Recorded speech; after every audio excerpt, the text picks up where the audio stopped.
Shalom Ibu, perkenalkan nama saya Yesika Sagala dari Prodi Pendidikan Kristen Anak Usia Dini dengan NIM 210103004 dengan mata kuliah Teknologi Informasi dan Literasi dengan dosen pengampu Ibu Julita Herawati Pakpahan MPDK.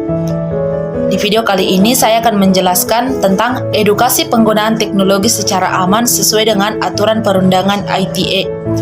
Baiklah, yang pertama, Undang-Undang Informasi dan Transaksi Elektronik atau Undang-Undang Nomor 11 Tahun 2008 adalah undang-undang yang mengatur tentang informasi serta transaksi elektronik atau teknologi informasi secara umum.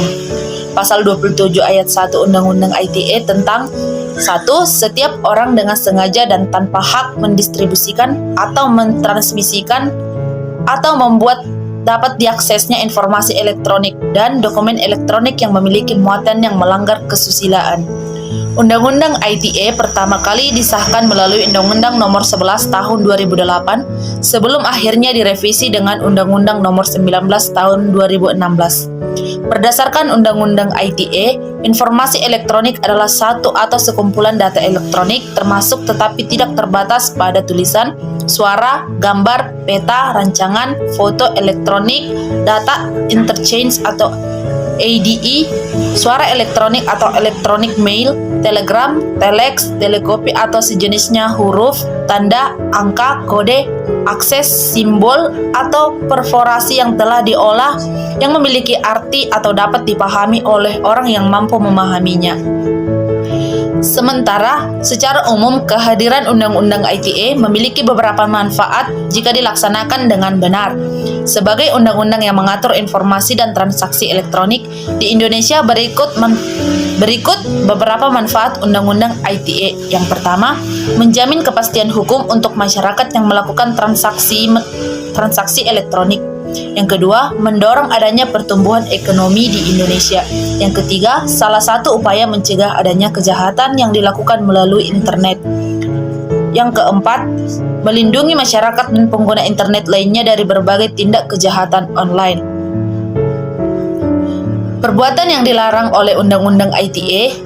Undang-Undang Nomor 19 Tahun 2016 tentang perubahan Undang-Undang Nomor 11 Tahun 2008 tentang informasi dan transaksi elektronik menjelaskan secara rinci apa saja perbuatan yang dilarang. Bagi mereka yang melanggar Undang-Undang ITE, berpotensi mendapat hukuman berupa denda hingga kurungan penjara. Yang pertama, menyebarkan video asusila. Yang kedua, judi online. Yang ketiga, pencemaran nama baik. Yang keempat, pemasaran dan pengancaman. Yang kelima, berita bohong. Yang keenam, ujaran kebencian. Dan yang ketujuh, teror online. Pelaksanaan Undang-Undang ITE di kehidupan bermasyarakat. Yang pertama, semua transaksi dan sistem elektronik serta perangkat pendukung memperoleh perlindungan hukum. Yang kedua, masyarakat mampu memaksimalkan potensi ekonomi secara digital. Yang ketiga, peningkatan potensi pariwisata melalui e-tourism dengan mempermudah penggunaan teknologi informasi. Yang keempat, trafik internet yang tersedia di Indonesia dimanfaatkan untuk kemajuan masyarakat dengan cara membuat konten edukasi dan konten-konten bermanfaat yang lainnya. Yang kelima, produk-produk ekspor diterima tepat waktu yang membuat potensi kreatif masyarakat bisa lebih maksimal untuk bersaing dengan negara lain. Yang berikutnya, dampak negatif Undang-Undang ITE.